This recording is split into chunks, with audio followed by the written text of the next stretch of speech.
কাজ করতে করে নিয়ে আবার চায়নার সাথে যে পলিসি সেখানে গভর্নমেন্ট এই পলিসি দিচ্ছে 70% এই শর্তে ওরা এই জায়গাটা দিয়ে এক পর্যায়ে এটা অফিসিয়াল রূপ নেয়, বড় কোম্পানি গঠিত হয়। ওই সময় গ্লোবাল ইউএসএ ছিল যারা এখানে 1 নম্বরে ব্যবসা ছিল। আমাদের সাথে বা আমাদের পরে এসেছে রাখানরা, তারা এখন বিলিয়নার কোম্পানি মালিক। বিভিন্ন কারণে বাংলারা অনেকে সে পর্যায়ে আমরা ওই পর্যায়ে পৌঁছাতে পারিনি।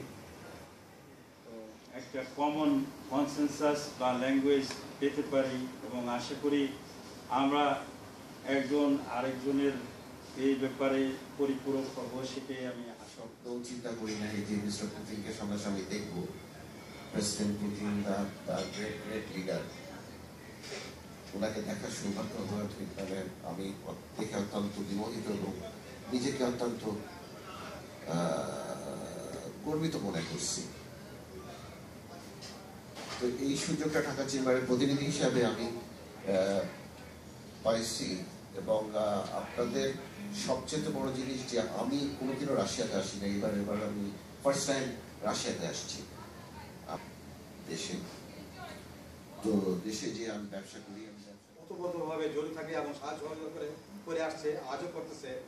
এবং বিভিন্ন সময়ে বাংলাদেশে কোনো দুর্যোগ দেখা যায়, যেমন বন্যা, কোনো যেমন রানা প্লাজা হয়ে গেছিল, আমরা বন্যার সময় আমরা কিন্তু 10 লাখ টাকা দিয়ে সাহায্য করেছি।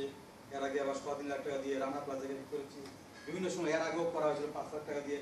আমরা সবসময় বিভিন্ন যখন বাংলাদেশের একটা ন্যাচারাল ডিজাস্টার হয়, আমরা চেষ্টা করি এখান থেকেও কিছু অর্থ দেশে দিয়ে সহযোগিতা করা। আমাদের কাজ শুধু এখানে যে ব্যক্তিদের মধ্যেই যে সীমাবদ্ধ তারা, আমরা দেশেও বিভিন্ন পর্যায়ে আমরা কিন্তু অংশগ্রহণ করি, বিভিন্ন সাহায্য সহযোগিতার হাত আমরা সহজ করে থাকি। তাছাড়া একে আরেকজনের মধ্যে ব্যবসায়িক কাজও আমরা এখানে করি। প্লাস এখানে একটা বড় কমিটি আছে, যদিও সেই মেলাতে কিন্তু আমরা দেশ শুধু এখানের যে শিল্পীরা থাকে তা না। তো এই হলো সংক্ষেপে আমি যেটুকু কথা আমাদের এই সংগঠন সম্বন্ধে। চায়না থেকে কিন্তু আসতো রাশিয়াতে, যেদিকে চামড়া আসতো